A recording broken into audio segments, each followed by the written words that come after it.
Matania Radio.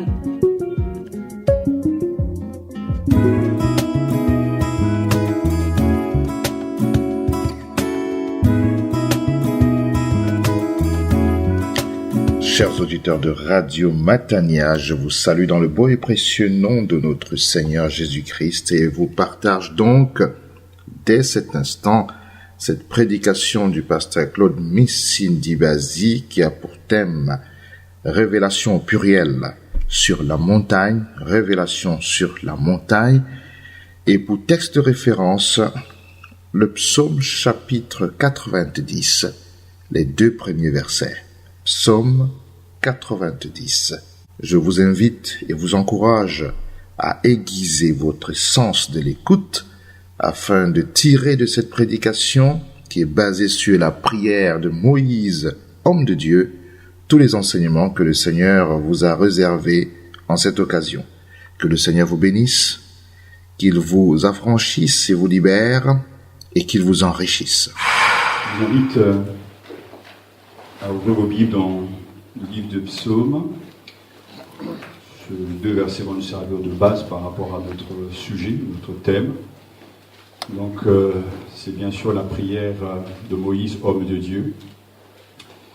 Et écoutons donc les 2 premiers versets donc, de ce psaume, de cette prière. Psaume 90, versets 1 et 2. Prière de Moïse, l'homme de Dieu. Ô Seigneur, d'âge en âge, tu as été notre refuge. Avant que soient nées les montagnes et que tu aies créé la terre et l'univers, de toute éternité et pour l'éternité, toi, tu es Dieu. Amen. Amen. Reprenons juste ce verset, s'il vous plaît. Ô Seigneur, d'âge en âge, tu as été notre refuge. Avant que soient nées les montagnes et que tu aies créé la terre et l'univers de toute éternité et pour l'éternité, toi, tu es Dieu. Et dans une version, avant que les montagnes naissent et que tu en fondes la terre et le monde, depuis toujours, pour toujours, tu es Dieu. Amen. Amen. Amen. Prions le Seigneur. Nous venons de le lire et nous l'acceptons parce que c'est écrit. Amen. Tu es le créateur de toutes choses. Tu n'as ni commencement, ni fin, car tu es l'alpha et l'oméga. Alléluia. Tu as toujours été. Amen. Et c'est ce qui fait ta particularité, pour nous aussi l'incompréhensible. Mais nous l'acceptons parce que tu es le tout autre. Amen. Tu es Dieu. Et nous te adorons pour cela. Amen. Nous te prions donc, toi qui es capable d'être présent partout en même temps, mais aussi capable de t'arrêter à un endroit précis, de descendre à un moment précis pour rencontrer un peuple choisi. Nous te prions toi aussi, Père, le créateur de tout l'univers, dont l'immensité nous dépasse, que tu t'arrêtes à cet instant, Amen. dans ce lieu, Amen. que tu nous rencontres, et que nous te parlons, que nous te voyons, que nous te touchons, et que tu nous touches. Nous te prions que tu t'arrêtes, Seigneur, au milieu de nous. Amen. Comme tu l'as promis que là où 2 ou 3 sont rassemblés en ton nom, tu te tiens au milieu d'eux. Père, nous te prions qu'il en soit ainsi. Tu es capable des grandes choses et nous le reconnaissons. Oui. Mais ta particularité, c'est de descendre à un moment précis et de marquer de ton empreinte ce lieu, comme ça ce fut le cas pour Moïse lorsque tu l'as rencontré au buisson ardent. Père, que ce lieu soit un lieu de rencontre, Amen. que ce lieu soit un moment particulier pour nous. Père, change la géographie, le cours de l'histoire, le temps et l'espace. Arrête-toi au milieu de nous, Oui. s'il te plaît, et dis-nous quelque chose. Amen. Présente-toi à nous, présente-toi à nos enfants, présente-toi à nos adultes. Amen. Yahvé notre Dieu, présente-toi à moi, et que nous puissions te voir, et que ta présence nous touche profondément, Amen, amen, amen. nous libère de nos Alléluia. maux, de nos difficultés, de nos soucis, de nos inquiétudes. Que ta présence, Seigneur, soit comme un parfum qui nous touche touche Amen. et qui nous donne ce rafraîchissement digne de toi. Nous croyons que tu entends cette prière. Moïse, homme de Dieu, a reconnu cela. Et nous sommes devenus des hommes de Dieu grâce au Saint-Esprit que tu nous as donné. Alors, merci, parce que tu agis déjà. Merci. Amen. Merci.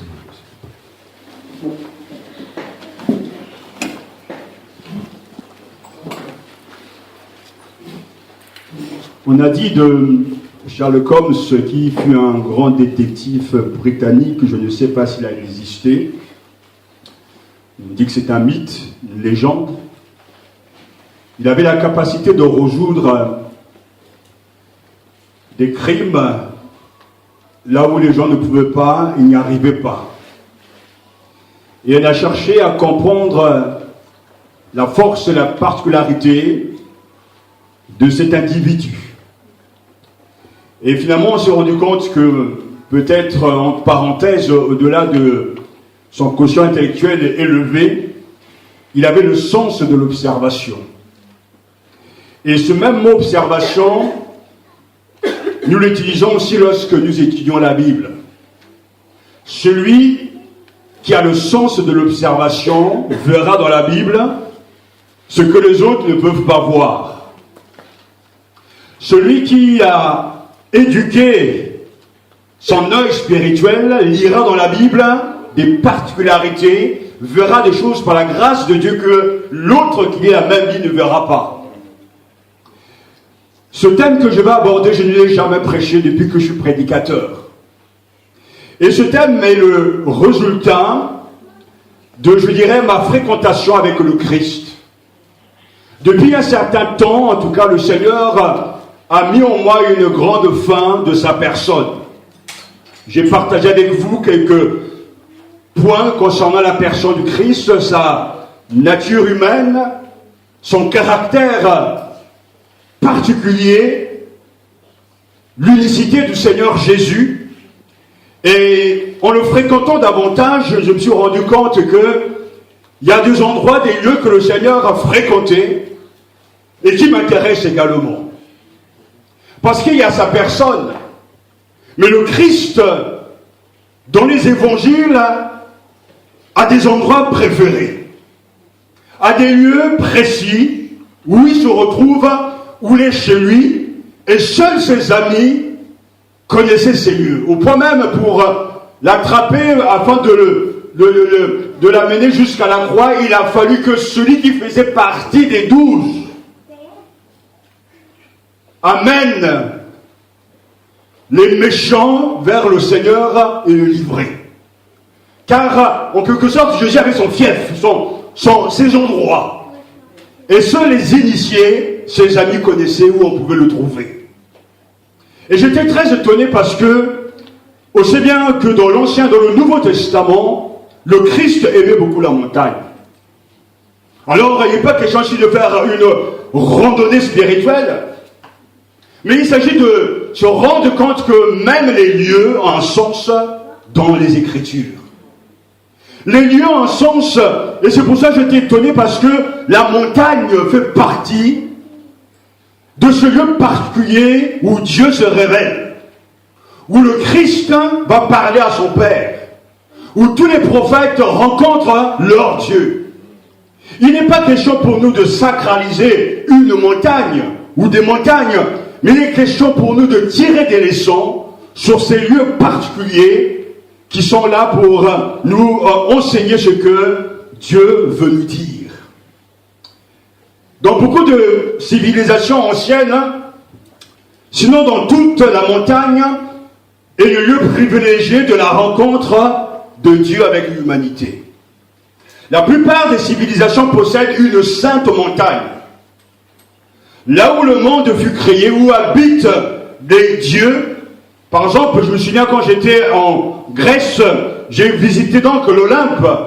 Et la mythologie grecque est très claire par rapport à ce lieu précis, puisque l'Olympe se trouve vraiment à une altitude de 2918. Donc c'est quand même assez haut. Mais la mythologie est très clair parce que ce sont des croyances. On dit souvent que les Olympiens étaient des dieux, les 12 dieux, dont on parle aussi les 12 travaux d'Hercule, qui en fait venaient donc résider donc dans ce lieu particulier. Et ces croyances ont donc traversé les siècles. On connaît aussi le mont sacré des Samaritains. Ce que dans la Bible parle, Jean chapitre 4, où même Jésus dira à la femme, ce n'est plus là qu'il faut adorer, mais ceux qui adorent le Père doivent l'adorer en esprit et en vérité. Parce qu'en ce temps-là, le mont, justement, le mont sacré des Samaritains était le lieu où on devait sacrifier des animaux pour la gloire de Dieu. Le Garizim samaritain, donc, qui a été aussi appelé, nommé aussi le nombril de la terre, a été donc l'objet de plusieurs croyances. Et dans la tradition biblique, de nombreuses montagnes revêtent un caractère sacré. Le Sinaï ou l'Horeb. Quand j'étais en Égypte, j'ai pu donc observer aussi ces monts très élevés. C'est quelque chose de particulier parce que dans les villes religieuses, il y a les bâtiments, que ce soit en Grèce, quand j'étais même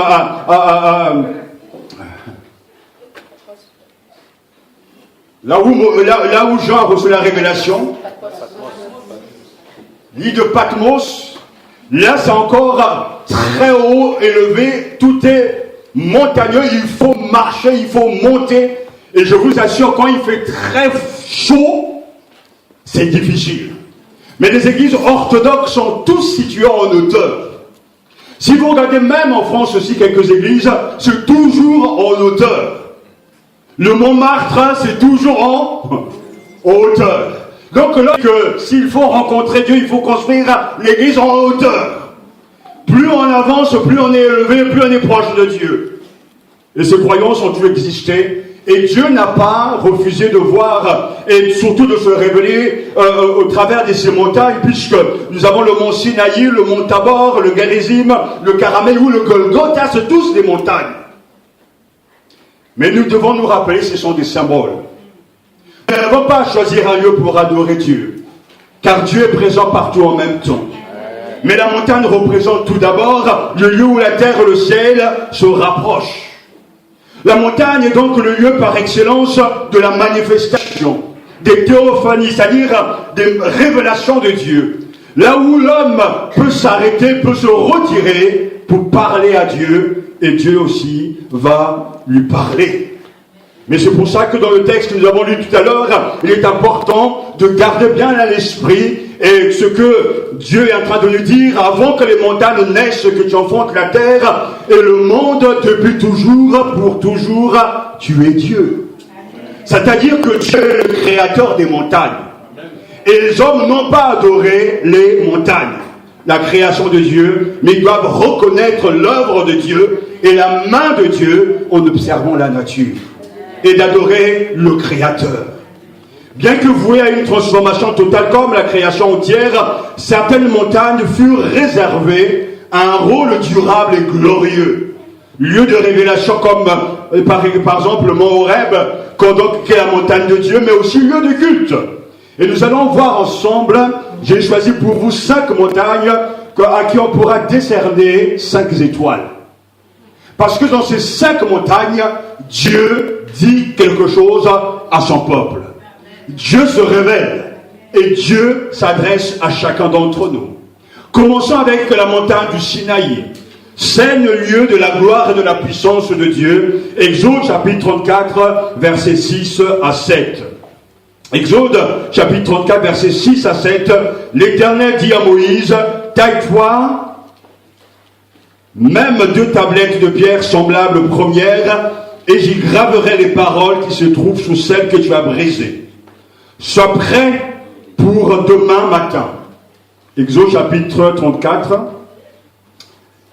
versets 1 à 5 et 6 à 7. Mais on commence avec le verset 1. Je reprends. L'Éternel dit à Moïse, taille-toi toi-même 2 tablettes de pierre semblables aux premières, et j'y graverai les paroles qui se trouvent sur celles que tu as brisées.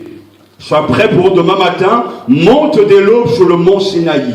Tout le monde entend, monte dès l'aube sur le mont Sinaï et tiens-toi là pour m'attendre. Au sommet de la montagne, personne ne montera avec toi. On ne verra aucune autre personne sur toute la montagne.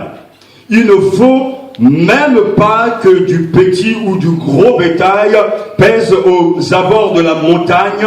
Moïse tailla 2 tablettes de pierre semblables aux précédentes, et le lendemain matin, de bonne heure, gravit le mont Sinaï, comme l'Éternel lui avait ordonné, tenant en main les 2 tablettes de pierre. Verset 5. L'Éternel descendit dans la nuée, il se tint là près de lui et proclamant son nom. Il passa devant lui en proclamant l'Éternel, l'Éternel, un Dieu plein de compassion et de grâce, lent à se mettre en colère, et riche en amour et en fidélité. Je conserve mon amour jusqu'à la 1000e génération. Je pardonne le crime, la faute et le péché, mais je ne tiens pas le coupable pour innocent. Je punis la faute des pères sur leurs descendants jusqu'à la 3e et même la 4e génération. Verset 10. Dieu répondit, je veux conclure une alliance avec vous. En présence de tout ton peuple, je ferai des prodiges tels qu'il ne s'en est jamais produit sur la terre entière, ni chez aucune nation, et tout le peuple qui t'entoure verra combien est impressionnante l'œuvre de l'Éternel que j'accomplis par ton intermédiaire. Verset 27 à 29, toujours du chapitre 34 du livre d'Exode, l'Éternel dit à Moïse, inscris-toi ces paroles-là, car c'est dans ces termes que j'ai conclu l'alliance avec toi et le peuple d'Israël. Moïse demeura là avec l'Éternel 40 jours et 40 nuits, sans manger ni boire, et l'Éternel écrivit sur les tablettes les paroles de l'alliance, les 10 commandements. Puis Moïse redescendit du mont Sinaï, tenant en main les 2 tablettes de l'acte de l'alliance. Il ne savait pas que la peau de son visage était devenue rayonnante pendant qu'il s'entretenait avec l'Éternel. Le verset 29 nous dit, or, quand Moïse descendit du mont Sinaï, ayant à la main les 2 tables de la charte, quand il descendit de la montagne, ne savait pas, lui, Moïse, que la peau de son visage était devenue rayonnante en parlant avec le Seigneur. C'est Dieu qui dit à Moïse, monte sur la montagne. Là-haut, demain matin, je vais descendre. Ce qui est remarquable, le Créateur de toutes choses est capable de cibler un endroit précis où il décide de se manifester à son serviteur afin de lui communiquer les 10 paroles, les 10 commandements de la charte d'alliance de Dieu avec son peuple. L'endroit est choisi par Dieu. C'est lui qui dit à Moïse, monte et attend demain matin sur le mont Sinaï. C'est la présence de Dieu descendue en ce lieu qui va changer tout. Au point que plus tard le peuple va trembler parce que la montagne tremble, parce que l'Éternel est descendu. Mais cela est une image, car Dieu n'a pas besoin de descendre puisqu'il est présent partout en même temps.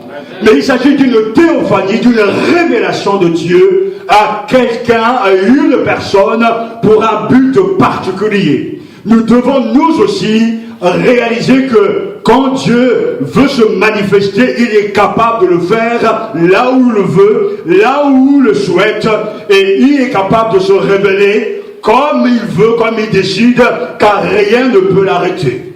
Mais nous devons apprendre cette leçon, que Dieu est présent au milieu de son peuple. Bien que tout-puissant et omniprésent, il se révèle toujours à ceux qui le cherchent de tout leur cœur. Laissez-moi vous dire ce matin et vous rappeler que Dieu est présent au milieu de nous. Amen. Mais la révélation de sa personne dépendra de l'état de notre cœur. Car le Tout-Puissant, bien que omniprésent, ne se manifestera pas à tous de la même manière. Mais à ceux qui ont faim et soif de lui, à ceux qui le cherchent de tout leur cœur, il se révèle. Et s'il décide lui-même de se révéler à quiconque, il le fera sans que même les autres soient au courant de ce qui se passe. Parce que c'est un Dieu précis, c'est un Dieu qui se communique, qui se donne. Dieu écrit une page de l'histoire avec son peuple sur la montagne du Sinaï. Et comme je l'ai dit, ce sont des symboles. Nous n'avons pas besoin d'aller en Égypte et de sacraliser des lieux. Ça, c'est fini. Mais nous devons savoir que le Tout-Puissant peut même utiliser sa propre création pour faire ce qu'il a envie de faire. C'est pour ça que le pouvoir du Christ sur les éléments naturels est là le signe qu'il est Dieu. Car seul Dieu peut maîtriser la nature.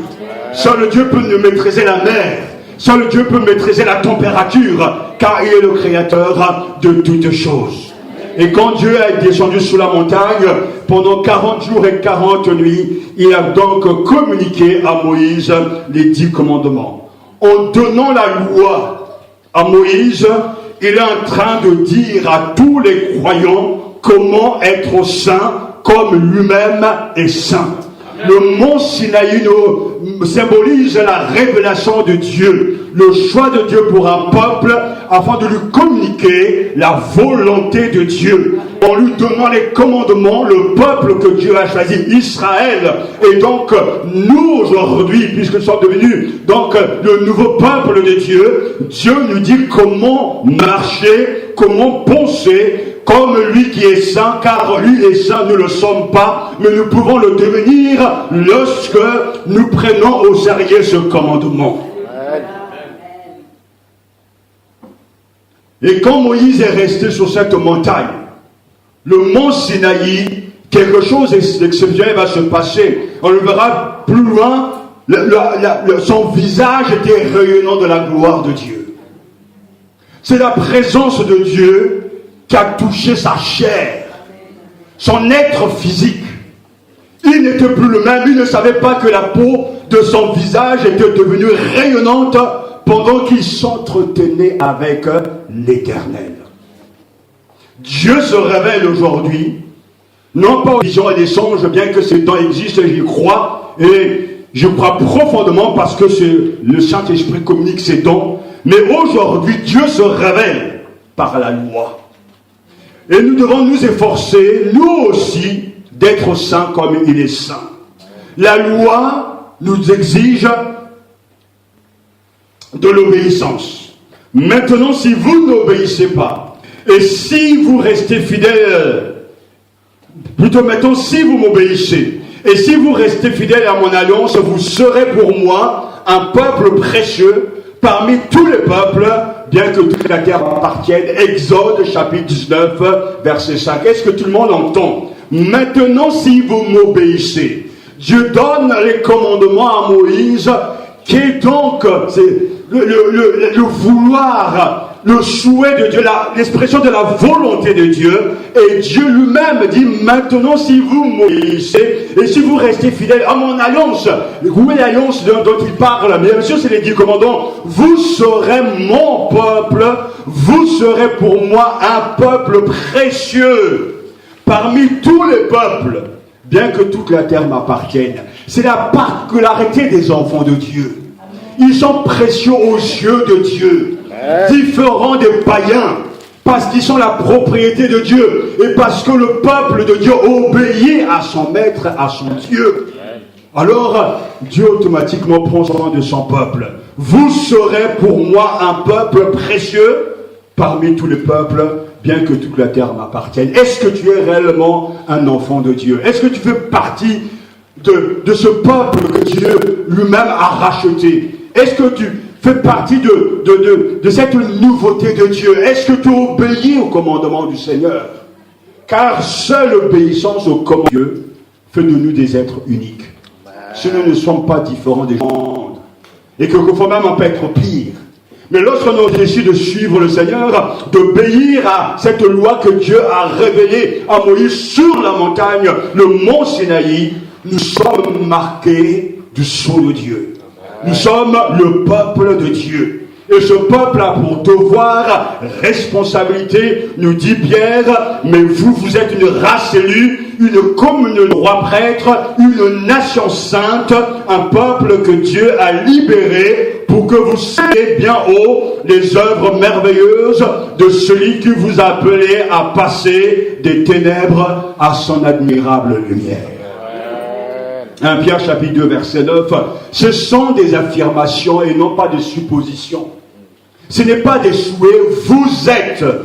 L'indicatif en temps grec est très important. On affirme, vous êtes et non pas on va devenir. Vous êtes une race élue, une communauté de rois prêtres, une nation sainte, un peuple que Dieu a libéré. Pourquoi? Pour se gargariser du bonheur de connaître le Seigneur? Non, pour que vous célébriez bien haut les œuvres merveilleuses de celui qui vous a appelé à passer des ténèbres à son admirable lumière. Amen. Nous avons passé de l'Ancien au Nouveau Testament. Dieu révèle sa volonté à Moïse sur le mont Sinaï. Cette volonté est maintenant claire pour tout un chacun. Le fait de croire fait de nous le peuple de Dieu. Ce peuple qui est devenu saint, une nation sainte, une race choisie, élue, afin d'être des serviteurs de Dieu pour proclamer ses louanges. Amen. Que Dieu soit béni parce qu'il sera toujours ainsi. Amen. Car c'est un Dieu qui se révèle. Il y a aussi notre montagne où Dieu s'est révélé. Le mont, la montagne du Caramel. C'est le lieu de la manifestation de Dieu à tout le peuple, le mont Caramel.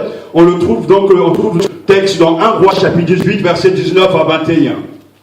1 Roi chapitre 18 verset 19 à 21. Maintenant convoque tout Israël en ma présence sur le mont Carmel. Tu y rassembleras aussi les 450 prophètes de Baal et les 400 prophètes de la déesse Asherah, qui sont tous entretenus par la reine Jézabel. Achab envoya des messagers à tous les Israélites et il rassembla les prophètes sur le mont Carmel. Alors Élie s'avança devant tout le peuple et s'écria: combien de temps encore sauterez-vous des deux côtés? Si l'Éternel est le vrai Dieu, suivez-le. Si c'est Baal, alors ralliez-vous à lui. Mais le peuple ne lui répondit pas un mot. L'on poursuit versets 36 à 40. À l'heure habituelle de l'offrande du soir, le prophète Élie s'approcha de l'autel et pria: Éternel, Dieu d'Abraham, d'Isaac et d'Israël, que l'on sache aujourd'hui que c'est toi qui es Dieu en Israël, que je suis ton serviteur et que je fais tout cela sur ton ordre. Réponds-moi, Éternel, réponds-moi, afin que ce peuple sache que c'est toi, Éternel, qui es le vrai Dieu, et que c'est toi qui veux ramener leur cœur à toi comme autrefois. Le feu de l'Éternel tomba du ciel et consuma l'holocauste, le bois, les pierres et la terre, et il réduisit en vapeur l'eau de la rigole. Quand le peuple vit cela, tous tombèrent le visage contre terre en s'écriant: c'est l'Éternel qui est Dieu, c'est l'Éternel qui est Dieu. Et il leur ordonna: saisissez les prophètes de Baal, qu'aucun d'eux ne s'échappe. Ils se saisirent d'eux et il les fit descendre dans le ravin de Kishon pour les égorger. Quel épisode! Sur le mont Caramel, l'Éternel se manifeste. Et il veut dire à son peuple que c'est lui le seul vrai Dieu. Amen. Face au défi des faux prophètes et des faux dieux, les 450 prophètes, des faux prophètes de cette femme incroyable qui était Jézabel, l'Éternel va se manifester. L'Éternel a prouvé qu'il est le seul vrai Dieu, le maître même du climat. C'est lui qui a envoyé la sécheresse, c'est lui qui envoie la pluie, et celui qui contrôle le ciel. Alors que les autres sont là en train de faire leur incision, leur invocation de leurs démons du matin au soir, parce que j'ai raccourci l'épisode, en train de vouloir prouver que leur Dieu est vivant. Non, et il n'a pas besoin de tout ça. Il n'a pas besoin de 24 heures pour prouver que l'Éternel est l'Éternel. Il dit simplement, il s'avance et s'adresse à Dieu. Alléluia, sur le mont Carmel. Encore un défi sur le mont Carmel. Alors Élie s'avança devant tout le peuple, s'écria: combien de temps encore sauterez-vous de deux côtés? Mais cette parole s'adresse à qui? Aux faux prophètes? Ce sont des faux prophètes? Non. Cette parole s'adresse à ceux que Dieu a choisis. Le peuple qui a une histoire et qui a dû lire et comprendre ce qui s'est passé sur le mont Sinaï, au lieu d'être obéissant, continuent une histoire bizarre avec Dieu, puis ils passent leur temps à zigzaguer dans leur vie chrétienne. Mais ça ne concerne pas simplement les aînés. C'est une réalité aujourd'hui, les gens qui ne sont pas assis dans la foi, qui ont d'autres dieux. Mais le fait d'avoir un autre Dieu, c'est la preuve qu'on ne connaît pas le vrai Dieu. Car on ne peut pas avoir deux dieux, mais un seul Dieu. Amen. Alléluia. Amen. Reconnaissons-le comme l'unique Dieu. Et maintenant, une vie en conformité avec cette conviction. L'Éternel est Dieu. Et qu'est-ce qui va se passer? Élie s'approcha de l'autel et pria: Éternel Dieu d'Abraham, d'Isaac et d'Israël, que l'on sache aujourd'hui que c'est toi qui es Dieu en Israël. Que je suis ton serviteur et que je fais tout cela sur ton ordre. Réponds-moi, Éternel, réponds-moi, afin que ce peuple sache que c'est toi, Éternel, qui est le vrai Dieu, et que c'est toi qui veux ramener leur cœur à toi comme autrefois. Qu'est-ce qui s'est passé sur le mont Carmel? Le feu de l'Éternel tomba du ciel, cocos et tout ce qui s'y trouvait. Et il y a eu donc un réveil du peuple qui s'est écrié et qui a reconnu que c'est l'Éternel qui est Dieu. C'est l'Éternel qui est Dieu. Puis ce lieu devenir le mont Carmel, Amen. où la puissance de Dieu vous touche, où la présence de Dieu est manifeste et que chacun réalise que c'est l'Éternel qui est Dieu. Et dans la théologie de l'Ancien Testament, dire que l'Éternel est Dieu est une grande vérité. Amen. Parce qu'il s'agit de détruire les faux autels. Il s'agit de rejeter la magie, la sorcellerie, les divinations, et de mettre sous le trône de sa vie, sous le trône de son cœur, que l'Éternel est lui qui commande ma vie et qui dirige ma vie. Amen. Je ne veux pas d'autre Dieu que toi. Non. Nous l'avons chanté dans ce cantique. Seigneur, enlève ce faux semblant, une vie centrée sur toi. Mais pour une vie soit centrée sur lui, il faut se débarrasser de ces fausses divinités. Il faut casser ces faux autels qui aujourd'hui existent dans la conception, dans les idéologies, de la manière même de penser de Dieu, parce que Dieu n'est pas dans la raison ou dans l'imagination de l'être humain, il se révèle dans les Écritures. Amen. Amen. Amen. C'est un moment important quand dans la vie d'un croyant, il réalise que l'Éternel est Dieu. Je l'ai souvent dit que je peux perdre beaucoup de choses, mais il y a des choses qu'on ne pourra jamais m'enlever. Parce que quand je dis que Dieu existe, c'est qu'il existe. Amen. Il s'est révélé à mon esprit, je l'ai vu, et il est là dans mon cœur, il existe. Amen. Les gens peuvent dire tout ce qu'ils veulent, mais la révélation de sa personne, Dieu seul sait de quoi je parle. Quand sa lumière vous touche, vous savez. Vous êtes différent. Vous êtes dans un monde spirituel que jamais vous pensez avoir connu. Parce que Dieu est dans ce monde, il est esprit. Amen. Et il se révèle à qui le cherche, ou bien à qui veut bien se révéler. Et c'est un moment important de dire, c'est l'Éternel qui est Dieu. Pas Jéhovah ou pas, je sais pas, ou quel autre Dieu. C'est l'Éternel qui est Dieu. Et je crois qu'il y a un peuple qui reconnaît cette réalité, qui vit cette réalité sur un peuple différent. Avec une force de louange sans précédent, une vague de louange, une vague de puissance de la prière, une vague de joie, parce qu'il reconnaît que c'est l'Éternel qui est Dieu. Quelque chose qui va se passer, c'est toi, Seigneur, qui porte le cœur vers eux. Et Élie le savait. Au moment même plus tard, vous connaissez ce texte, quand Élie sera fatigué, déprimé, parce que Jézabel veut sa tête, où va-t-il épuiser encore sa force? Il va remonter la montagne de rêve. Et c'est là que Dieu va descendre pour nous parler.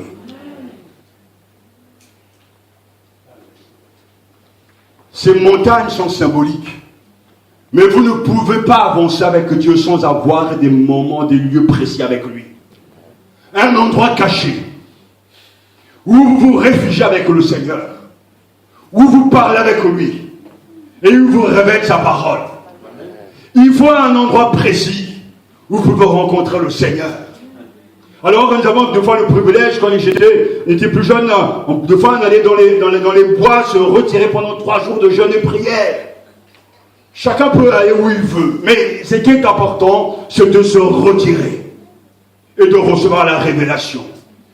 Réponds-moi, Éternel, réponds-moi, afin que ce peuple sache.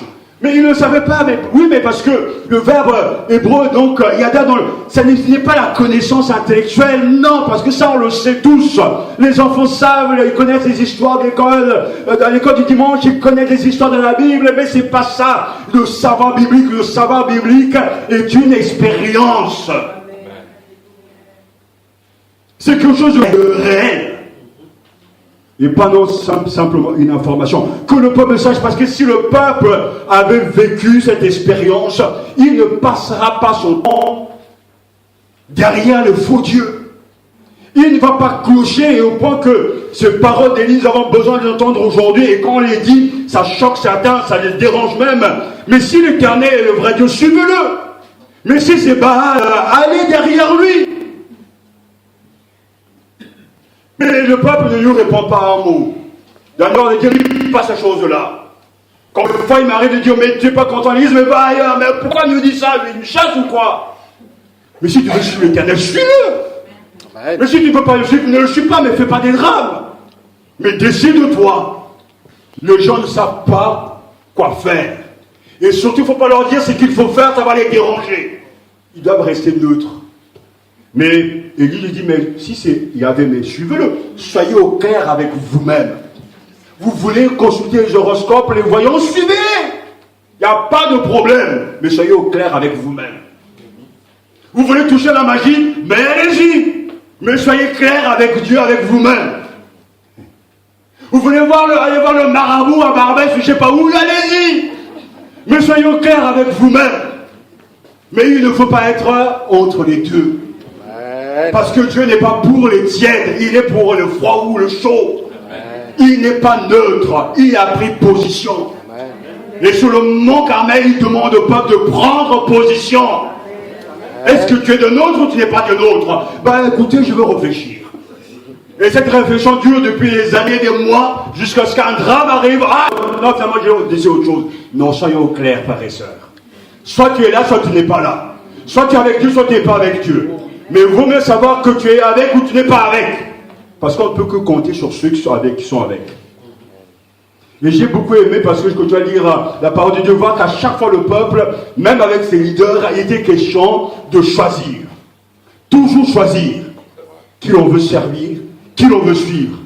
Dieu nous donne la liberté de le faire et il est important que nous reconnaissions réellement si Dieu est notre Dieu ou il n'est pas notre Dieu. N'ayons pas du mal à dire aux gens qui sont en train de tituber, ou bien qui sont en train de vouloir toujours zigzaguer, ou bien en train de vouloir faire des feintes, ça y est là. Non, arrête maintenant. Tu es dans le groupe, tu n'es pas dans le groupe. Oh, l'amour chrétien nous demande d'être gentil, d'être patient. Oui, je sais ça. Je pense qu'à un moment donné, le même Christ qui nous aime nous dit, ah, rien pour moi. L'équilibre. Et non pas les sentiments. Tu es avec nous ou tu n'es pas avec nous? Tu es avec Dieu ou tu n'es pas avec Dieu? Ben je réfléchis, je prie, mensonge, tu sais ce que tu veux. Mais choisis l'Éternel. Et choisis la bonne cause pour sa gloire. Amen. Vous voyez, sur le mont Carmel, c'était le défi. Pas pour les gens. Dieu n'a pas besoin de prouver aux païens qu'il est Dieu. Il est Dieu. Amen. Mais le peuple doit réaliser qui est son Dieu. Amen. Et Dieu a un problème avec Israël. Comme avec ses enfants aujourd'hui, ils ne savent pas ce qu'ils veulent. Comme un enfant, je vois notre fils, mais tu veux quoi, etc. Enfin, lui, au moins, il sait toujours ce qu'il veut quand il dit certaines choses. Quoi. Mais Dieu s'est révélé sur le mont Carmel. Il y a une autre montagne, mais allons dans le Nouveau Testament. La montagne de la révélation, de la transfiguration. Dans Marc chapitre 9, versets 2 à 9, scène de l'écoute de la transformation. Marc chapitre 9, verset 2 nous dit, 6 jours plus tard, Jésus prit avec lui qui, Pierre, Jacques et Jean, et il les amena où? Sur une haute montagne, à l'écart, eux seuls. Là, il fut transfiguré devant eux. Ses vêtements devinrent éblouissants et si parfaitement blancs que personne sur la terre ne peut produire une telle blancheur. Alors Élie leur apparut avec Moïse, ils parlaient tous deux avec Jésus. Pierre s'adressa à Jésus, lui dit, Maître, il est bon que nous soyons ici. Nous allons dresser 3 tentes, une pour toi, une pour Moïse et une pour Élie. Ils ne savaient pas ce qu'il disait, car ils étaient tous les 3 remplis de peur. Une nuée se forma alors et les enveloppa. Une voix en sortit, celui-ci est mon fils bien-aimé, écoutez-le. Aussitôt les disciples regardèrent autour d'eux et ils ne virent plus personne, sinon Jésus qui était seul avec eux. Pendant qu'ils descendaient de la montagne, il leur ordonna de ne raconter à personne ce qu'ils venaient de voir, jusqu'à ce que le Fils de l'homme ressuscite d'entre les morts. Cet épisode est unique, et pour tous les théologiens, casse-tête, parce qu'on ne comprend pas qu'est-ce qu'il vient faire dans ce texte au milieu de ce vécu, de cette circulation du Fils de Dieu. Mais je veux retirer simplement que Jésus, qui est d'abord monté sous la montagne, après avoir prié, va appeler 12 hommes ordinaires. J'ai préparé une étude sur les 12 hommes ordinaires. Ce sont des hommes, je dis bien, ordinaires. La particularité des 12, c'est que c'est Jésus qui les choisit. Et quand celui qui choisit, donc vous êtes quelqu'un de particulier. Parce que ce sont des êtres comme les autres ordinaires, des pécheurs en puissance, mais le Christ va faire d'eux des missionnaires, des gagneurs d'âme, parce que c'est lui qui les a choisis. Et c'est pour ça qu'un de mes plus beaux versets de la Bible, c'est que ce n'est pas vous qui m'avez choisi, c'est moi que vous ai choisi et établi pour que vous alliez et que vous portez du fruit et que votre fruit demeure. Parce que c'est lui qui choisit. Et il choisit qui il veut. Et quand il choisit les 12, dans le 12, il se passe quelque chose d'incroyable. Même là, une sélection. Et cette sélection est voulue du Seigneur, car il va prendre avec lui constamment Pierre, Jean et Jacques pour monter avec lui sur une haute montagne. Et l'auteur inspiré ne précise pas cette montagne, parce que s'il avait dit telle montagne, il y aura déjà des pèlerinages avant de plus en finir. Comme à Lourdes, j'étais à Lourdes, mais ça ne finit pas, quoi. Avec l'apparition de la Vierge, soi-disant, etc. Dès qu'il y a quelque part un événement, il y a des avions. J'ai connu cette époque, il y avait un réveil à Toronto, et alors les gens allaient à Toronto pour recevoir l'Esprit Saint, comme si le Saint-Esprit n'est pas présent partout en même temps. Quelle encore faille théologique des gens, quoi. Alors béni soit Dieu, parce qu'on ne connaît pas la montagne. Peut-être d'autre temps, il y a des géologistes ou bien des gens qui cherchent à savoir cette montagne, à situer cette montagne, vont calculer ce jour après, donc on pense que c'est à tel endroit. On n'est pas dans ce débat-là. Nous savons que quelque chose va se passer sur cette montagne et que Jésus prend 3 de ses disciples. Et vous le verrez par la suite, mais on est là parce que c'est pas mon thème ce matin. Mais ces 3 disciples vont jouer un rôle important. Bien sûr, il y a Jean, l'apôtre de l'amour, le chéri de Jésus. Est-ce que, entre parenthèses, est-ce que vous savez que Jésus aussi avait des chéris? C'était un homme d'émotion. Il y avait des gens qui l'aimaient plus que d'autres, même s'il aimait tout le monde. Je parle ici de préférence. Et ça va outre certains disent, mais ouais, le pasteur n'aime que lui, alors?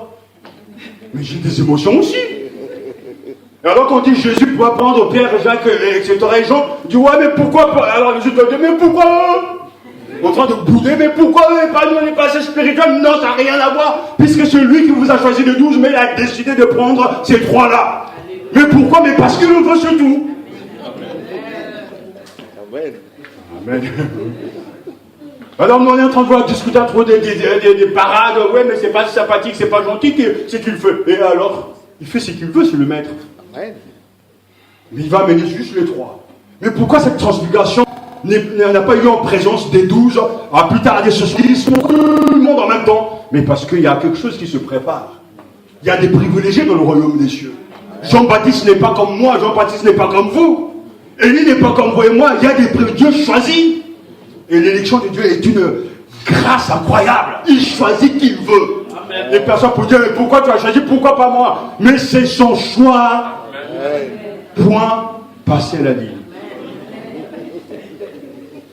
Et quand il monte sur cette haute montagne, qu'est-ce qui va se passer? On va vivre un événement que ne peut pas expliquer. Même moi, je n'ai pas les mots. Il fut transfiguré devant eux. Qu'est-ce qui s'est passé? Le texte dit simplement ses vêtements de verre parfaitement blancs. Personne sur la terre ne peut produire une telle blancheur. De plus blanc que blanc. Quel éclat!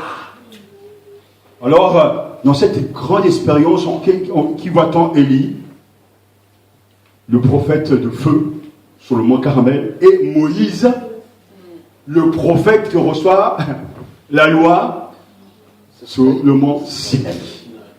Et là, ils sont où là? Sur la montagne. Pour recevoir quoi? Un message. Celui-ci est mon fils bien-aimé, écoutez-le. Écoutez-le. Vous avez écouté Moïse et la loi. Vous avez écouté les prophètes, mais maintenant celui qui est plus grand que la loi, les prophètes est là. Écoutez-le. Amen. Et cette révélation est donnée à 3 personnes sur une haute montagne, au point que plus tard, quand Pierre va écrire, il dit, mais voyons des choses extraordinaires qu'on ne peut pas expliquer. Mais tout ce qu'on ne peut pas expliquer se résume dans cette parole. Voici mon fils bien-aimé, en qui j'ai mis toute ma affection. Écoutez-le. Amen. Écoutez tout le monde. Ça ne vous donnera rien.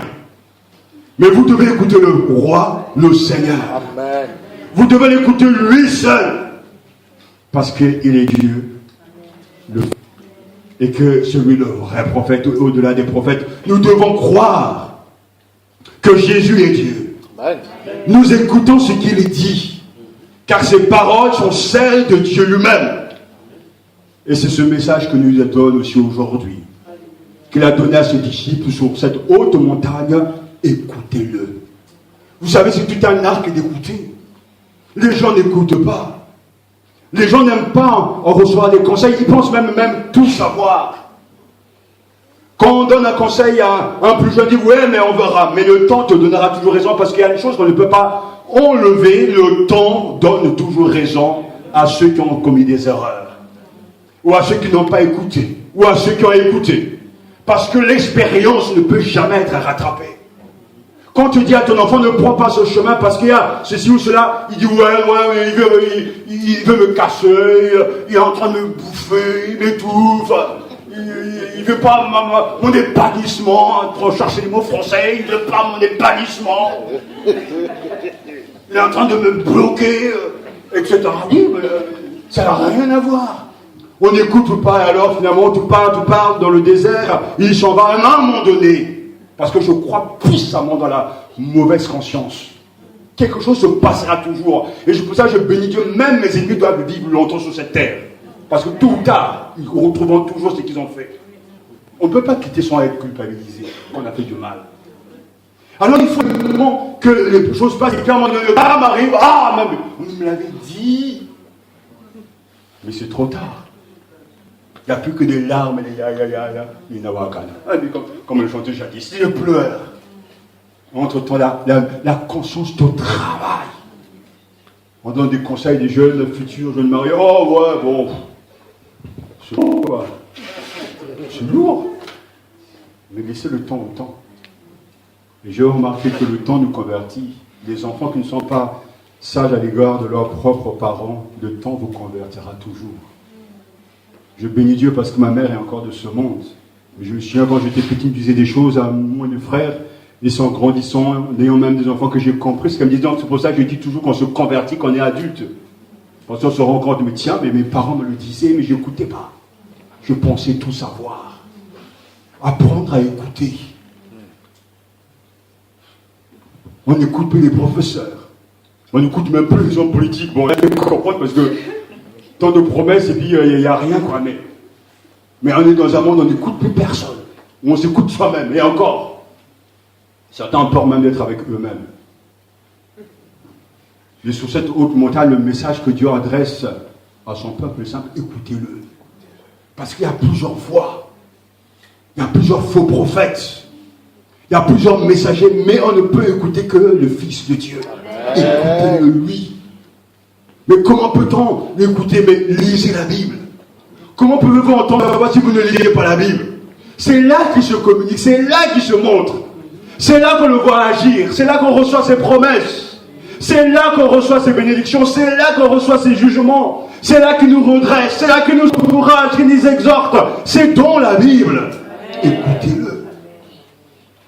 Seigneur, on veut vraiment t'écouter. Amen. Et c'est pour ça que cet épisode a pu pousser Paul à écrire dans 2 Corinthiens chapitre 3 versets 7 à 11, et nous tous qui le visage dévoilé, parce que le mot grec justement transfigué, on le trouve rarement dans le Nouveau Testament, mais il est repris ici dans un certain sens, et nous tous que le visage dévoilé, reflétant la gloire du Seigneur, nous sommes transfigurés en cette même image, avec une gloire toujours plus grande que par le Seigneur qui est Esprit. 2 Corinthiens chapitre 3, verset 18. Et le verset 8 nous dit que alors le ministère au service de l'Esprit ne sera-t-il pas plus glorieux encore? Nous tous qui le visage dévoilé, quand Moïse était sur la montagne, le mont Sinaï, il leur est descendu avec un visage différent. La gloire de Dieu rayonnait au travers de lui. Et Paul relit l'Ancien Testament l'histoire et il dit, mais maintenant nous avons un ministère supérieur, nous tous, le visage dévoilé reflétant la gloire du Seigneur. Non plus une gloire extérieure, mais une gloire intérieure. Nous sommes transfigurés en cette même image, avec une gloire toujours plus grande, par le Seigneur qui est Esprit. C'est là où se trouve la clé, la force, la puissance du chrétien. Le chrétien n'est pas un religieux. Le chrétien, c'est quelqu'un qui a reçu Jésus-Christ dans son cœur et qui s'est répandu de ses péchés et continue de se repentir de ses péchés, mais qui est habité par le Saint-Esprit, dont le but et le rôle du Saint-Esprit, c'est de le transformer de l'intérieur, de le métamorphoser, du grec métamorphoé, c'est-à-dire il prend la forme de Dieu. Non pas extérieurement, non pas que son teint soit plus clair ou plus sombre, ou ses nez ou ses épaules grossis, non, intérieurement il prend la forme de Jésus-Christ. Il ressent les choses de Dieu, il pense les choses de Dieu, parce que le Saint-Esprit est en train de le transfigurer. Amen. Comme sur cette haute montagne. Et là c'est clair, le visage dévoilé reflétons quoi? La gloire du Seigneur. Dans la vie de tout croyant sincère, il y a quelque chose de la gloire de Dieu.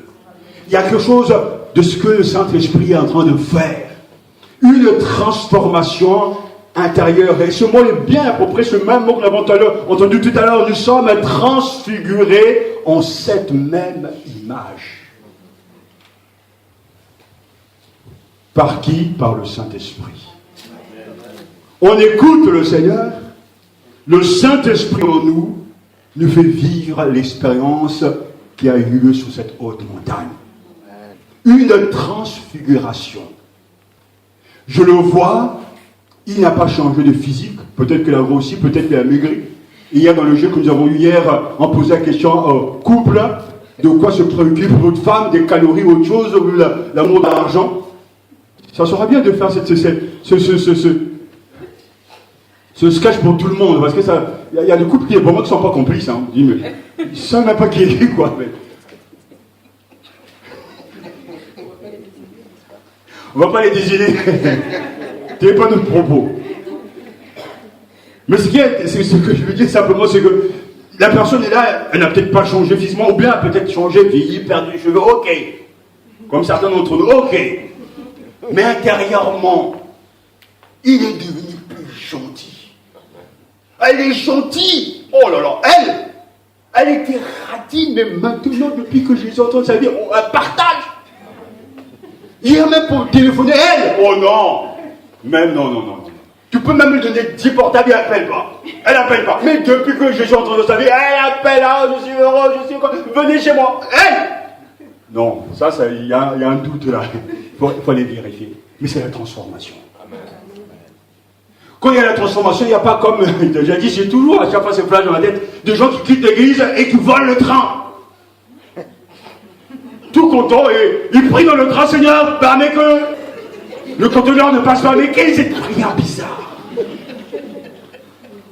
Mais il y a des gens qui sont comme ça, comme je me souviens de ce jeune homme qui a un port de la chapelle, trappe, et puis il dit ouais, mais pourquoi vous n'avez pas payé votre petit énorme? C'est la dette coloniale. Mais quelle dette coloniale que tu dois se faire rembourser? Il y a vraiment des humoristes des fois dans les églises, quoi.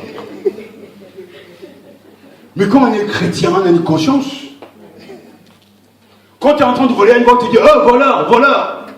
C'est pas cette vieille dame qui avait dit mais monsieur, comment vous pouvez faire ça? Je me souviens un reportage, on avait attrapé donc un monsieur qui avait carrément enjambé le portique, et puis elle a dit mais pourquoi vous faites ça, monsieur? Mais si tout le monde faisait pareil, il n'y aura plus de service public.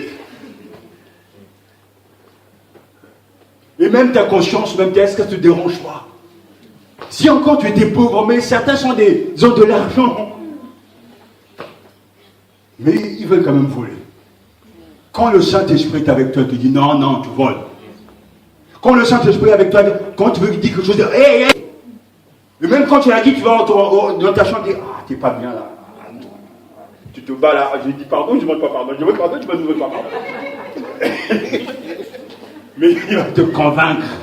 Il faut demander pardon. Quand tu arrives, je demande pardon. Le Saint-Esprit te bouscule. Mais quand tu es capable de faire ces choses, c'est la preuve que le Saint-Esprit travaille en toi. Pendant un jour, 2 jours, tu ne lis pas ta Bible, tu n'es pas bien. Le Saint-Esprit dit, mais tu t'es pas nourri. Seigneur, je te demande pardon. Allez, où est-ce que je me suis arrêté? Tu reprends. Mais tu ne peux pas continuer ta vie comme ça. Tu casses les tables, tu renverses les tables, tu marches sur les œufs, puis tout va bien, alléluia, je vais au ciel. Non! Le Saint-Esprit opère un changement. 2 fois, je dois demander pardon à mon épouse, etc. Parce que c'est comme ça qu'il faut le faire. 2 fois, il faut savoir s'humilier. Parce que le Saint-Esprit te transforme. Il va te convaincre. Et c'est cette transfiguration. Ça fait 10 ans que je le connais, il a tellement changé. Je ne reconnais plus mon ami, je ne reconnais plus mon mari, je ne reconnais plus mon épouse. Il y a quelle transformation, mais c'est la gloire de Dieu. Au travail, tu es sérieux, tu es sérieuse. Pendant que les autres prennent une pause de 1 quart d'heure, toi tu prends 5 minutes. Parce que tu as la conscience professionnelle. Tu ne veux pas voler l'argent de ton patron. Oh, pasteur, arrête, ça c'est bon là. Mais la transformation, elle est où? Ce n'est pas différent des gens du monde. Mais nous tous, le visage de faire reflétant la gloire du Seigneur, nous sommes transformés de gloire en. Donc chaque jour, Dieu travaille en nous. Il y a des failles encore en nous, il y a des failles encore en moi. Mais le Saint-Esprit va les éclairer. Et à chaque fois pour me rendre plus parfait. Il y a un petit livre que j'ai retrouvé dans ma bibliothèque. J'ai des milliers de livres. Et certains même, je ne sais même pas des versions de la carte parce qu'il y a pas de place à la maison. Et ce petit livre, c'est la femme encore de mon pasteur qui m'avait donné il y a quelques années. C'est un petit livre comme ça, mais je l'ai retrouvé au milieu de plusieurs livres. Et le titre de ce livre, c'est le don le plus grand des dons. Et en fait, dans ce petit, l'auteur fait tout pour nous révéler le plus grand des dons qu'à la fin. Donc c'est la dernière ligne, la dernière phrase, c'est ce secret, et ce secret, c'est que Christ soit formé en vous. Christ soit formé en vous. Vous allez me dire, c'est trop élevé, moi je ne pourrais jamais être comme Jésus, oh, vous savez déjà, j'ai mon caractère. Mais on ne vous demande pas de vous changer. C'est le Saint-Esprit qui le fait. Et il fait d'abord par nous convaincre. Il suffit de reconnaître ses torts. Il suffit de reconnaître ses péchés. C'est lui qui fait ce travail intérieur. C'est lui qui intériorise Christ en nous. Celui qui nous donne envie de Jésus. Celui qui nous transforme à nos pensées, de notre manière d'être. Parce que nous avons à nous livrer à lui et il fera son travail. Alléluia. Sur cette haute montagne, il fut transfiguré. Puissions-nous aussi vivre ces expériences-là. Alléluia. C'est la haute montagne, cette transfiguration au quotidien. Et vous connaissez aussi l'autre montagne, la montagne, le mont des Oliviers. C'est la montagne de la prière. Le mont des Oliviers, dans Luc chapitre 22, verset 39, et Marc chapitre 14, verset 32 à 42. Alors il sortit, se dirigea comme d'habitude vers le mont des Oliviers. comme d'habitude, j'ai souligné, nous dit le verset donc 39 de l'évangile selon Luc. Alors il sortit, se dirigea comme d'habitude, comme je vous disais tout à l'heure, Jésus aimait la montagne. Vers le mont des Oliviers, ses disciples s'y rendirent aussi avec lui. Alléluia. Amen. Et quand ils arrivèrent, on lui a appelé Gethsémane, Jésus dit à ses disciples, asseyez-vous pendant que je vais prier. Alors il va prendre qui encore là sur le mont des Oliviers, qui va accompagner le Christ dans l'intimité de la prière, qui? Et voilà, le fameux trio. Il prie avec lui Pierre, Jacques et Jean. Il commence à être envahi par la crainte et l'angoisse le saisit et leur dit, je suis accablé de tristesse. Donc dans l'évangile selon Marc, chapitre 14, versets 32 à 42. Il prie avec lui Pierre, Jacques et Jean, verset 33. Il commence à être envahi par la crainte et l'angoisse le saisit et leur dit, je suis accablé de tristesse à en mourir, restez ici et veillez. Il fit quelque part sur le sang, tomber à terre et pria Dieu que cette heure s'éloigne de lui, si c'était possible. Abba Père, pour toi tout est possible. Éloigne de moi cette coupe, cependant qu'il n'arrive pas ce que moi je veux, mais ce que toi tu veux. Il revint vers ses disciples et les trouva endormis. Il dit à Pierre, Simon, tu dors, tu n'as pas été capable de veiller 1 heure. Veillez et priez pour ne pas céder à la tentation. L'esprit de l'homme est plein de bonne volonté, mais la nature humaine est bien faible. Il s'éloigna de nouveau pour prier en répétant les mêmes paroles. Puis il revint encore vers les disciples et les trouva de nouveau endormis, car ils avaient tellement sommeil qu'ils n'arrivaient pas à garder les yeux ouverts, et ils eurent que lui répondre. Lorsqu'il revint pour la 3e fois, il leur dit, vous dormez encore et vous vous reposez. Sans effet, l'heure est venue, le Fils de l'homme est livré entre les mains des pécheurs. Levez-vous et allons-y, car celui qui me trahit est là. Seul Judas connaissait ce lieu, parce que les autres disciples lui avaient dit, bien sûr, lui-même, faisant partie des 12, connaissait cet endroit. Jésus leur partageait beaucoup de choses. Mais c'est là, vers le mont des Oliviers, que le Seigneur va se diriger. Et nous allons vivre la vie de prière de notre Seigneur. Nous avons longuement déjà médité ce texte. La première requête, qu'on pourra en fait appeler comme dire, c'est une demande. Jésus va demander, si tu le veux, Père, tu peux éloigner cette coupe loin de moi. 1 fois, 2 fois, 3 fois. Il demande, il persévère, et comme les choses ne changent pas, il se soumet. Non pas ce que je veux, mais ce que toi, tu veux. Et là, sur le mont des Oliviers, nous apprenons de cette montagne que les projets de Dieu ne peuvent s'accomplir que grâce à la prière. Nous avons besoin de prier, comme Jésus lui-même a prié. Nous avons besoin de faire la prière de demande. Nous avons besoin de persévérer dans la prière. Nous avons besoin de fois de demander pardon à Dieu pour que nos prières soient exaucées. Mais nous devons accomplir les projets de Dieu grâce à la prière. Il faut nous retirer nous aussi pour pouvoir parler au Seigneur, lui dire de fois combien c'est dur son œuvre, combien c'est compliqué, et aussi nous soumettre à lui, lui demander, Seigneur, qu'est-ce qu'il faut faire dans tel cas.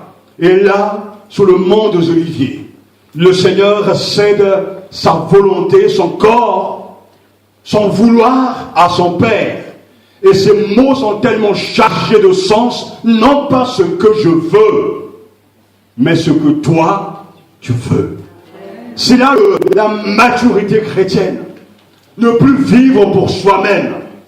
Parce qu'il y a des gens qui pensent que tout est facile, même lorsqu'on est appelé à servir Dieu. Ils pensent que les personnes n'ont pas envie de quitter leur poste, d'abandonner. Ils pensent que tout est facile parce qu'on a été appelé. Non, même pour ceux qui sont choisis, c'est difficile. Mais pour celui qui avance avec Dieu, il y a ces paroles. Oui, j'ai envie. J'ai envie de plus de vacances, j'ai envie de plus de liberté, j'ai envie de plus de ceci, de plus cela. Mais quelquefois, dire non pas ce que je veux, mais ce que toi tu veux. Parce que c'est sa gloire qui est en jeu. Ne plus vivre pour soi-même, mais pour les autres. Être capable de servir l'autre, de penser à l'autre. Car lorsque Jésus prononce ces paroles, il ne fait même plus cas de sa carrière, de sa vie. Il pouvait utiliser les anges. Tout à l'heure, on a entendu pendant le temps de louange, il a pris la forme humaine, il est devenu comme un être humain. Mais cela ne pouvait pas l'empêcher de dire, oh, myriade d'anges, venez me secourir. Et ils seront venus le secourir. Mais il a décidé de ne pas utiliser sa puissance, ni sa gloire. Il s'est livré, nous dit la Bible. Amen. Comme un agneau qu'on amène à l'abattoir. Faible. Il a décidé d'accepter les crachats, les injures, la médisance à son encontre, les murmures, tout ça pour servir la gloire et pour sauver l'humanité. Il y a de la puissance à pouvoir dire non, pas ce que je veux, moi je veux ça. C'est bien de vouloir.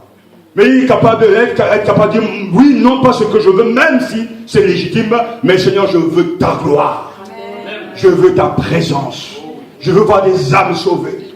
Je veux que l'église avance. Je veux que le guide de louange avance. Le groupe de jeunes avance. Les culombas avancent. Je veux de ta gloire, Seigneur, et non pas ce que je veux faire. Même si nous sommes deux et j'ai plus envie, mais je reste quand même. Amen. C'est ça l'esprit qui anime le Christ. Non pas ce que je veux. Tu vois ce que tu peux lui dire ce matin. Amen. Mais ce que veut l'autre. Vivre pour les autres. Tout ça, ça se passe au mont des Oliviers. Toujours en hauteur.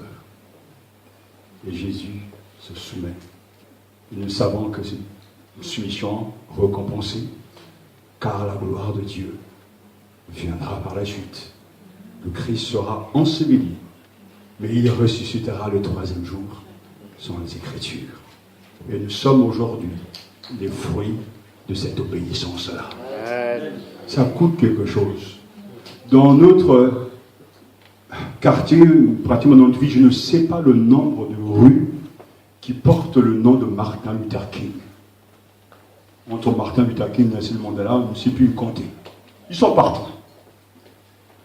Beaucoup de ces Français ne les ont jamais connus, mais pourtant, on se souvient d'eux, de leur combat et de leur sacrifice.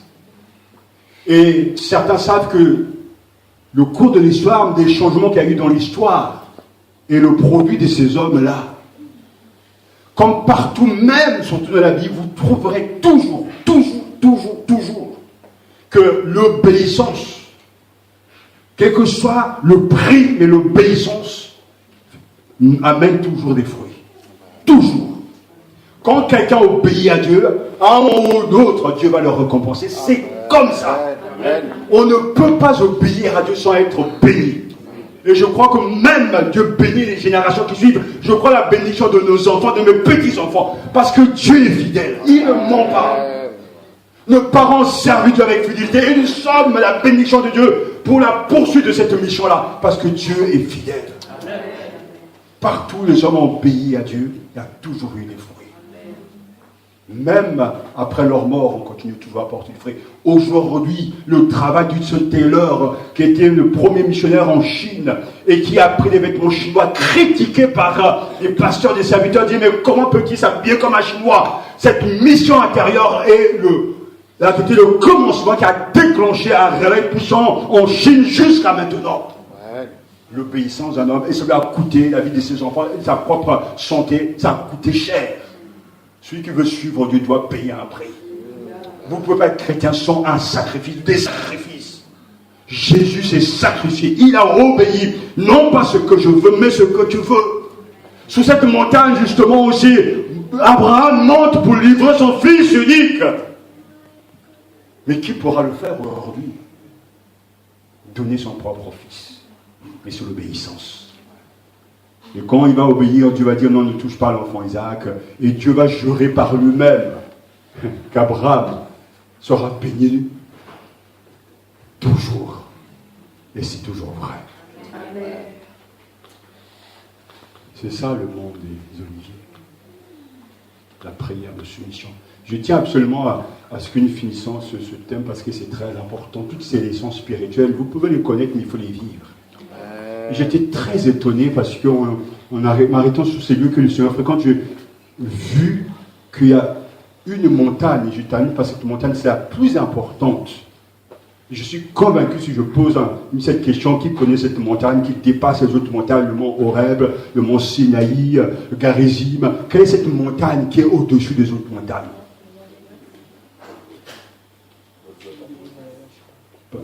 Golgotha, c'est une montagne exceptionnelle, mais ce n'est pas la montagne par excellence. La montagne qui englobe les autres montagnes, y compris Golgotha. Vous voyez?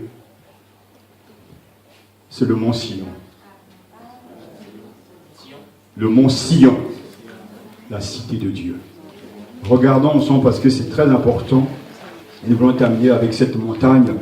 Dans le psaume 125, verset 1 à 2, il est écrit « Chant des montées, ceux qui comptent sur le Seigneur sont comme le mont Sion.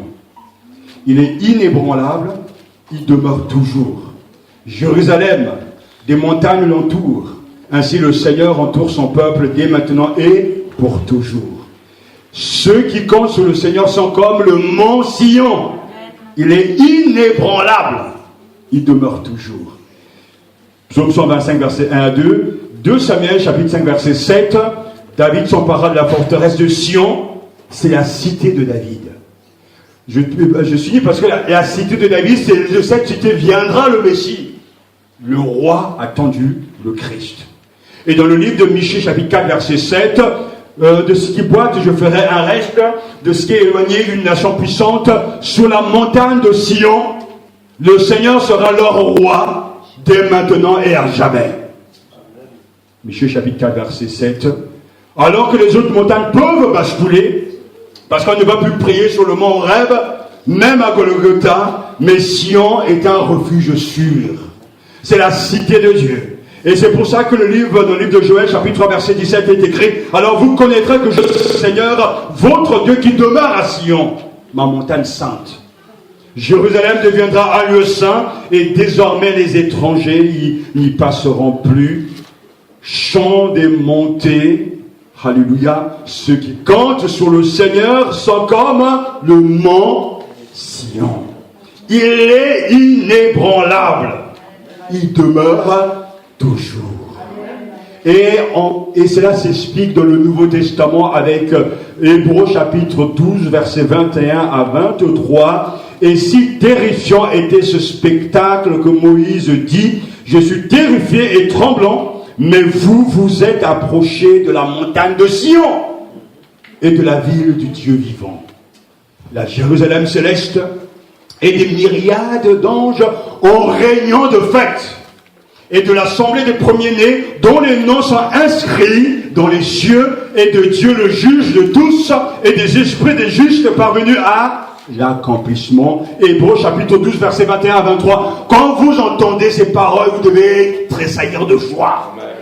Parce que, alléluia, il dit, mais si terrifiant était ce spectacle, quel spectacle? Moïse sur la montagne du Sinaï, le montagne tremble, le peuple a peur. Et si c'était terrifiant ce spectacle, Moïse dit, je suis terrifié, tremblant, mais vous êtes approchés de la montagne de Sion et de la ville du Dieu vivant, la Jérusalem céleste, et des myriades d'anges en réunion de fête.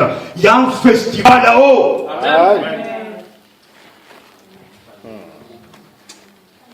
Le temps me manque pour développer, parce que cette sainte Sion est la cité du Dieu vivant.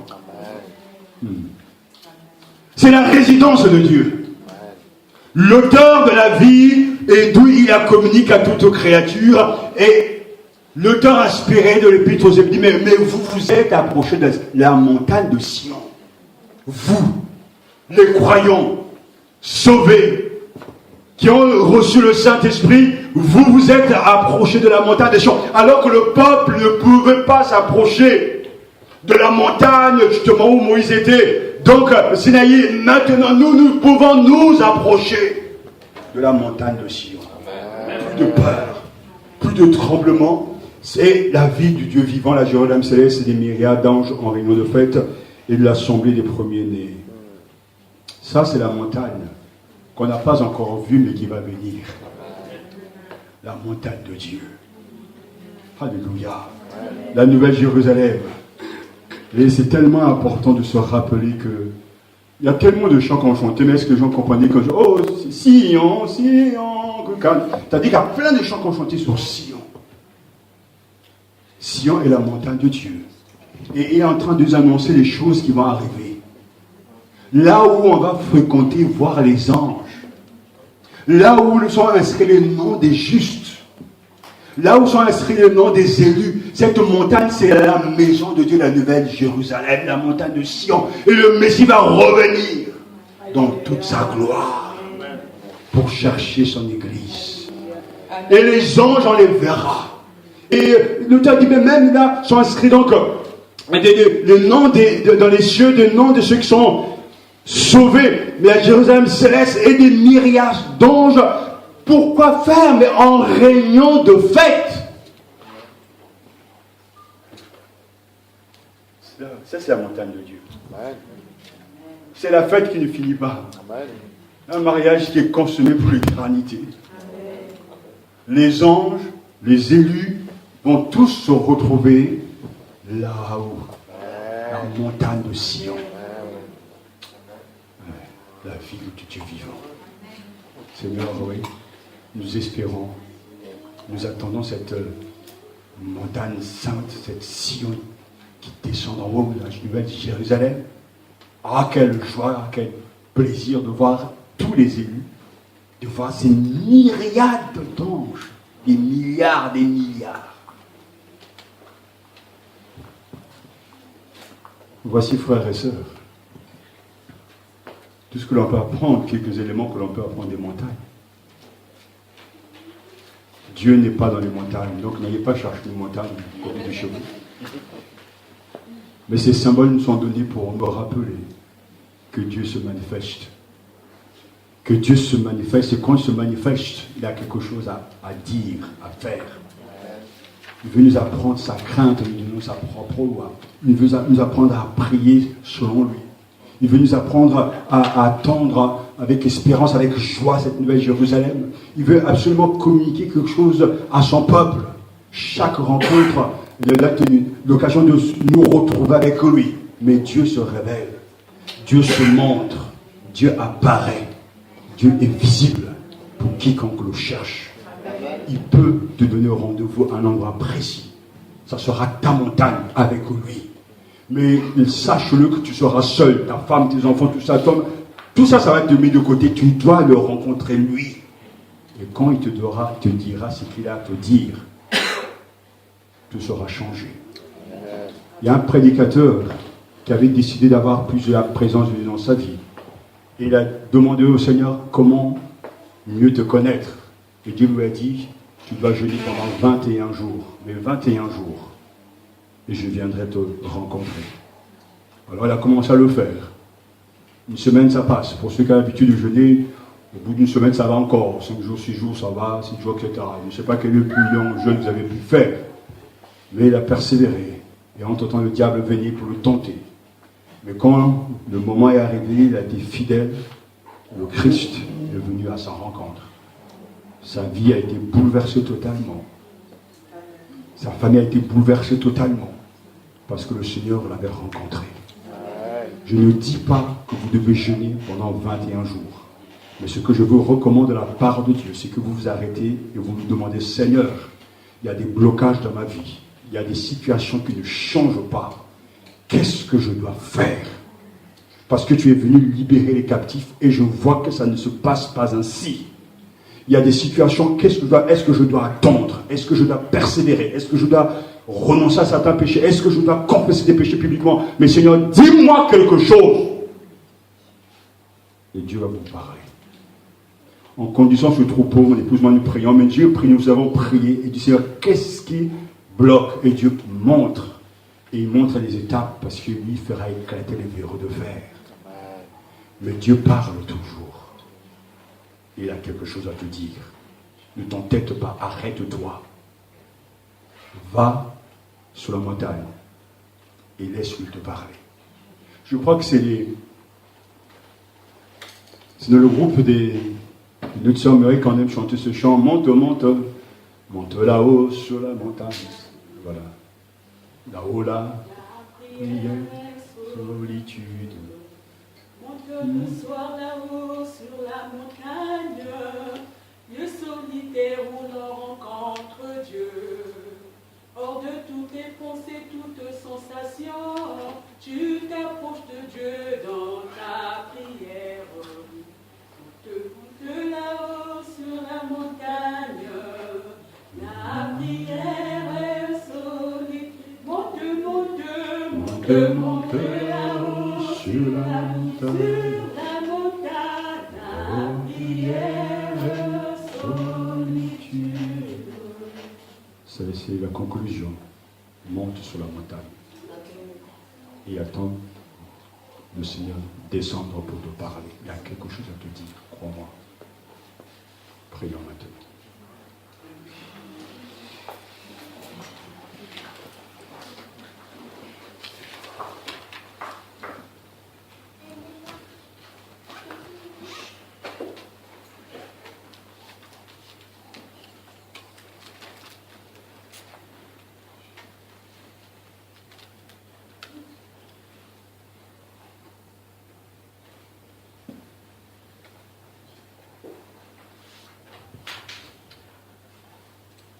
Nous nous abandonnons à toi, Seigneur, car nous avons besoin de toi. C'est quand toi tu prends les choses en main qu'un changement est possible. Moïse ne savait pas parler, mais toi tu as pris les choses en main et tu l'as envoyé. Les apôtres étaient des gens ordinaires, faibles, versatiles. Mais tu les as appelés à toi et tu les as envoyés. Paul était un casseur, un démolisseur. Tu l'as stoppé, tu l'as appelé à toi et tu l'as envoyé. Aucun chrétien dans le passé, dans le présent, ni dans le futur ne pourra te glorifier si tu ne l'appelles pas. Tu ne le changes pas et tu ne l'envoies. Nous ne pouvons pas décider et nous ne pouvons pas partir sans toi. C'est pour ça que nous te prions de prendre nos vies, d'appeler tout un chacun à toi. Nos enfants, appelle-les à toi, Seigneur. Nos responsables, appelle-les à toi. Nos pasteurs, appelle-les à toi. Nos dirigeants, appelle-les à toi. Il faut que tu les appelles toi-même et que tu les amènes sur cette haute montagne. Et que là, tu leur expliques les choses qui te concernent. Que tu leur donnes l'autorité afin d'aller en ton nom. Pour ne pas être ceux qui vont échouer, mais vaincre, car ils sont envoyés par toi. Alors que le diable se dresse avec colère et haine, qu'importe, c'est toi qui nous envoies. Amen. Alors qu'il y a des loups dans le monde, qu'importe, c'est toi qui nous envoies. Amen. C'est toi qui es descendu sur chaque montagne avec un but particulier. Seigneur, peut-être à Corbeil ou là où nous habitons, il n'y a point de montagne, mais notre maison, notre appartement, notre chambre, notre studio, notre chambre à la cité universitaire peut être, Seigneur, une montagne avec toi. Mais ce que nous te demandons, c'est que tu nous arrêtes, que tu nous appelles à toi. Venez plus haut, montez sur la montagne. J'ai quelque chose à vous dire. Le bruit, Seigneur, il y a beaucoup de voix qui parlent pour nous détourner à gauche et à droite, mais nous refusons de les écouter. Nous voulons écouter la voix de Dieu. Celui-ci est mon fils bien-aimé, c'est lui que nous voulons écouter. Et si une voix autre qu'elle veut, Seigneur, nous parler, fais taire cette voix. Car nous voulons entendre la voix du bon berger. Amen. Père, je ferme mes oreilles à ces autres voix. Et je ne veux m'ouvrir qu'à ta seule voix en lisant ta parole. Je te prie pour chacun ici. Père, je sais que tu entends et que tu es là. Ta présence est intense dans mon esprit. Tu es là et tu appelles.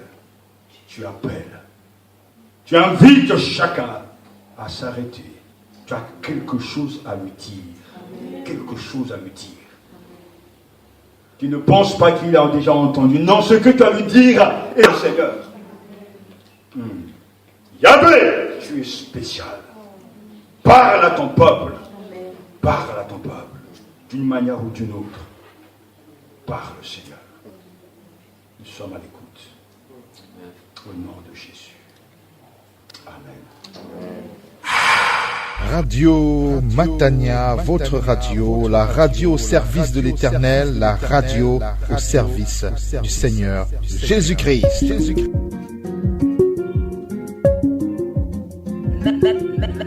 Matania Radio.